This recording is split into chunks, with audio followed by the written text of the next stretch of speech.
میں مل گئے، انہوں نے بلا لیا، مجھے بھی بلایا مگر میں بھول گیا۔ مجھے ایک صاحب نے کہا کہ بھائی انہوں نے بلایا تو تم گئے نہیں۔ مجھے یاد آیا، میں فوراً گھر میں گیا، بریف کیس میں ایک جوڑی کپڑا رکھا اور ایک گاڑی 10 بجے جاتی تھی، میں اس گاڑی میں سوار دلی پہنچ گیا۔ صبح کی میٹنگ تو ختم ہو گئی، ظہر کے بعد 2 بجے کی میٹنگ تھی، میں بریف کیس اٹھا کر کے وہاں چلا گیا، جا کے بیٹھ گیا۔ انہوں نے مجھے دیکھا تو اسٹیج کے اوپر بلا لیا، جلسہ شروع ہو گیا، میرا نام آیا تو میں کھڑا ہو گیا اور میں نے کہا کہ مدارس کے سلسلے میں آپ جو تحریک چلا رہے ہیں کہ مدارس مدرسہ بورڈ سے ملحق ہو اور آپ 800 کروڑ کا بجٹ بھی لے کر کے آ گئے، آپ کیوں یہ چاہتے ہیں؟ آپ کو مدرسوں کی کردار کا پتہ ہے کہ مدرسوں نے کیا کیا ہے؟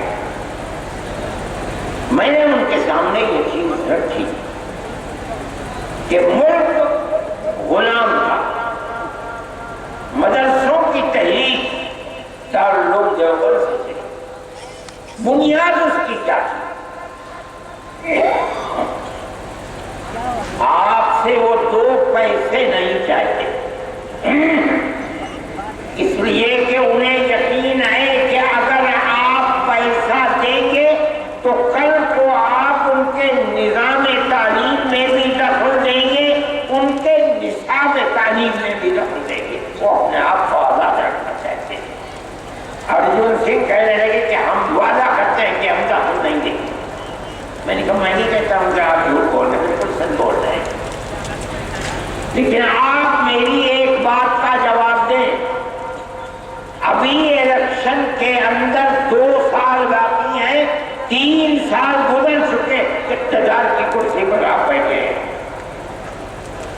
آپ کہہ رہے ہیں کہ ہم دخل نہیں دیں گے، کیا آپ مجھے گارنٹی دے سکتے ہیں کہ 2 سال کے بعد جو اگلا الیکشن ہوگا آپ ہی جیت کر آئیں گے؟ پہلے نہیں گارنٹی نہیں دے سکتے۔ میں نے کہا پھر کہتے ہیں آپ کو 2 سال کی بھی گارنٹی نہیں دے سکتے، اور میں مدرسے کا آدمی ہوں، میں اپنے دل کے اندر یہ ارمان رکھتا ہوں کہ اگر اللہ نے مجھے قیامت تک کی زندگی دی تو میں قیامت تک مدرسے میں قیام کرتا، میرا آپ سے ملاقات ہو سکتا ہے۔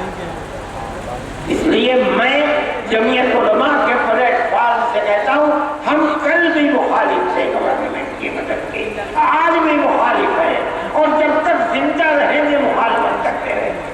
ہمیں آپ کی کیا ضرورت ہے؟ مدرسہ ہماری دنیا نہیں ہے، ہمارا دین ہے۔ جس طرح مسجد ہمارا دین ہے اسی طرح مدرسہ بھی ہمارا دین ہے۔ اگر مسجد میں نماز پڑھی جاتی ہے، مدرسے میں نماز پڑھنا سکھلایا جاتا ہے۔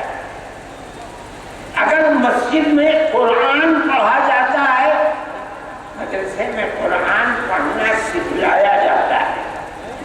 دونوں ایک چیزیں ہیں۔ جب ہم مسجد میں آپ سے کوئی مدد نہیں لیتے، ہم مدرسے میں کیوں آپ سے مدد کرتے؟ ہم نہیں آپ سے مدد کرنا چاہتے۔ میں نے یہ بات کہی، میرے آدمی تھے وہاں بہت، لیکن صبح سے جو سن رہے تھے سب خاموش بیٹھے ہوئے تھے۔ میرے بعد ایک اور صاحب کھڑے ہوئے، پہلے تو انہوں نے یہ کہا کہ آپ نے مجھے وقت دیا اور اکثر کے بعد وقت دے دیا۔ میں نے کہا آپ مطمئن ہیں، آپ نے میری بات سنی ہے، میں آپ کی بات سنوں گا، کوئی میں نقد نہیں کروں گا، میرے اندر یہ ہمت ہے۔ انہوں نے بولنا شروع کیا۔ تھوڑی دیر کے بعد جیسے انہوں نے کہا کہ مدرسوں نے اپنے کردار کو ختم کر دیا، بس وہ سارے لوگ کھڑے ہو گئے اور نکالو اور مارو اور بھگا گئے۔ میں نے سہیل صدیقی کے اوپر ہاتھ رکھا، میں نے کہا بھائی تب میں جا رہا ہوں، پکڑ لیا مجھے، خدا کے لیے بچ جاؤ، اس مجمع کو اب وہ نہیں کر پائیں گے۔ میں نے انہیں سمجھایا، وہ بیٹھے۔ میں یہ بات کہتا ہوں کہ گورنمنٹ کی طرف سے کوئی بھی ایسی بات جو مدرسے اور مسجدوں کے اوپر کوئی زنجیر باندھنے کی چیز ہے، کیوں ہو رہا ہے؟ کی آزادی کے لیے سب سے پہلی آواز مدرسوں نے اٹھائی ہے۔ وہ مسجد جس کو انگریز نے مکمل تباہ کر دیا، اکبری مسجد، کیا ہوا تھا وہاں؟ غلامی کی زنجیر کو توڑنے کی تحریک وہاں سے کی۔ آج بھی اگر زمین کو کھودو گے ایڈورڈ خان کی تو وہاں سے وہ ان کی دیواریں مل جائیں گی۔ آج انہی مسجدوں کے لیے یہ صورتحال چل رہی ہے، کیسے قابل قبول ہو؟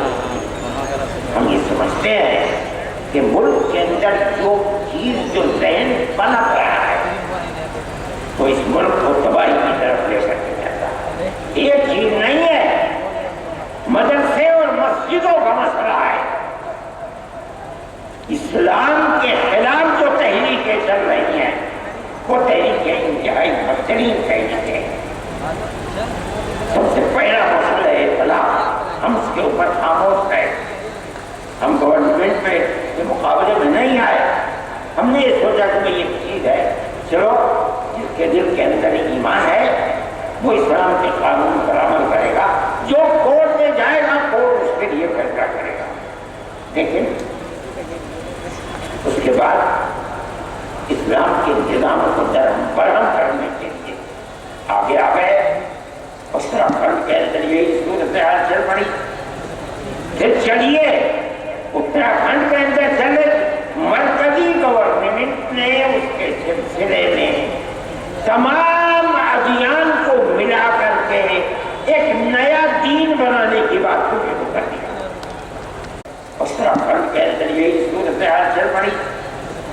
پھر چلیے اتراکھنڈ کے اندر چلے، مرکزی گورنمنٹ نے اس کے سلسلے میں تمام ادیان کو ملا کر کے ایک نیا دین بنانے کی بات کو شروع کر دیا۔